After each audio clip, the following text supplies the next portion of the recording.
How could you help players who don't want or can't work their backstories out? It's a good question, and I would say something. Somebody who doesn't want... I think those are two different questions. Somebody who doesn't want to work their backstory out, that is clearly telling you that they are not interested in the inclusion of backstory as part of the story, and that's fine. Some people just want to be there and hack and slash and just be an adventurer in the moment.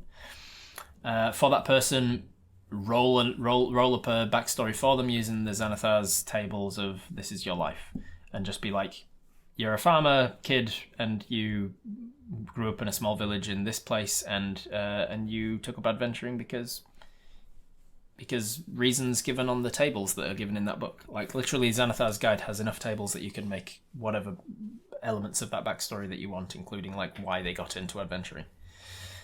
And then you give them that backstory and say, this is your backstory now, but I'm not going to include any of it because it's not important to the story.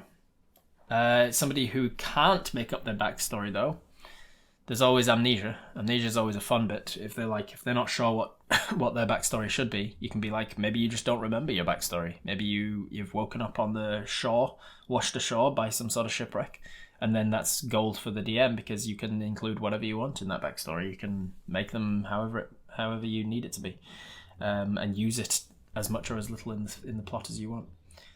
Alternatively, you can work through the Xanathar's This Is Your Life tables with them and say, like, what about this? What about that? What do you think about, maybe you grew up with 4 brothers, or maybe you grew up an only child, or maybe you grew up in the Feywild, or maybe, and like you can roll things and be like, does that sit well with you? Because if not, we can just re-roll it.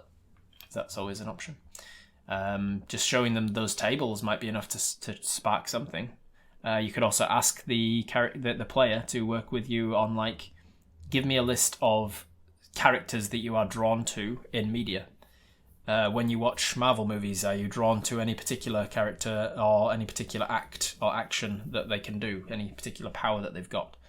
Are you drawn to Sherlock Holmes, or are you drawn to Percy Jackson? Or are you drawn to particular characters? And then from that, you can be like, what about their characters is the through line that's tying them all together?